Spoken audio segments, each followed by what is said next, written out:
વિધાનસભાના બજેટ સત્રનો પહેલો દિવસ હતો। આજે પહેલા દિવસે માનનીય રાજ્યપાલ મહોદયશ્રીનું અભિભાષણ થયું અને ત્યારબાદ ગુજરાત વિધાનસભાના પૂર્વ સભ્યો દિવંગત અનેક સભ્યોને શોક શ્રદ્ધાંજલિ પાઠવવામાં આવી। આજે સૌથી પહેલા તો હું અમારા વિસાવદર મત વિસ્તારના સૌ ખેડૂતોનો ખૂબ ખૂબ આભાર વ્યક્ત કરું છું કે ખેડૂતોએ મત આપી મને ચૂંટણી જીતાડી અને આટલા વિશાળ ગૌરવશાળી વિધાનસભા ગૃહની અંદર બેસીને વાત કરવાનો અધિકાર મને આપ્યો।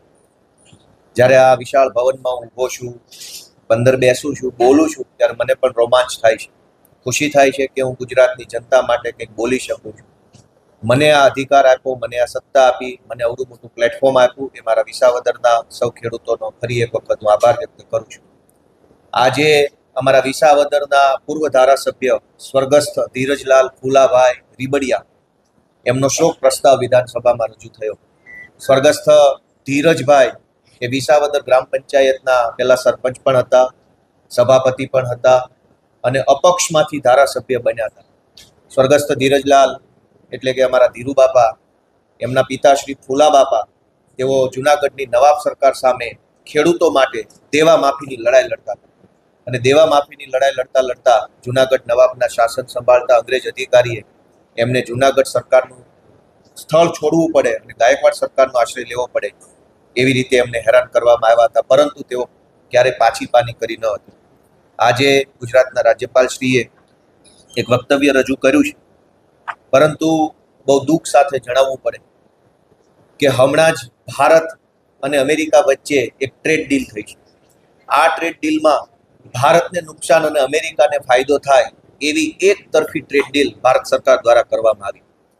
અમેરિકાથી કૃષિ ઉત્પાદનો જેવા કે સોયાબીન, કપાસ, દૂધ, આ બધા કૃષિ અથવા પશુપાલન સાથે સંકળાયેલા જે કાંઈ ઉત્પાદનો છે એ ભારતની અંદર અમેરિકા નિકાસ કરે તો ભારત તરફથી કોઈ પણ પ્રકારનો એમને ટેક્સ લાગવામાં નહીં આવે।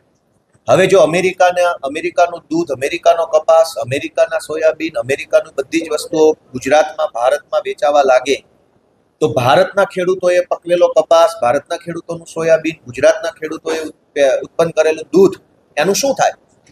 આટલી મોટી ટ્રેડ ડીલ એક તરફી રીતે કરી છે।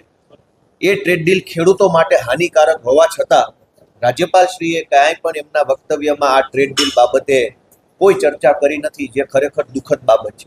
ગુજરાત મહદઅંશે ઉદ્યોગ અને મુખ્યત્વે ખેતી સાથે સંકળાયેલું રાજ્ય છે। જો ગુજરાતના ખેડૂત સમૃદ્ધ નહીં હોય, ખેડૂત સુખી નહીં હોય તો ગુજરાતનો કોઈ માણસ સુખી નહીં થઈ શકે।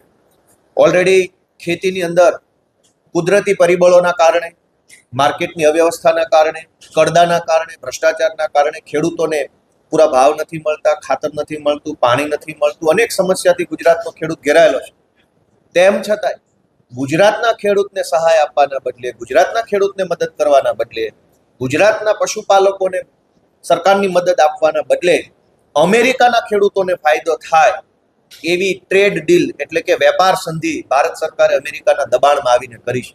દુનિયાનો કોઈ દેશ બીજા દેશથી દબાઈને આવી રીતે પોતાના દેશનું નુકસાન થાય એવી સંધિ કરતો નથી, પરંતુ બહુ દુઃખ સાથે કહેવું પડે કે ભારતની સરકારે, ભાજપની સરકારે, નરેન્દ્ર મોદીની સરકારે અમેરિકાના દબાણમાં આવી અમેરિકાના ખેડૂત માલામાલ થાય અને ગુજરાતના ખેડૂત બરબાદ થાય એવા પ્રકારની ટ્રેડ ડીલ કરી છે।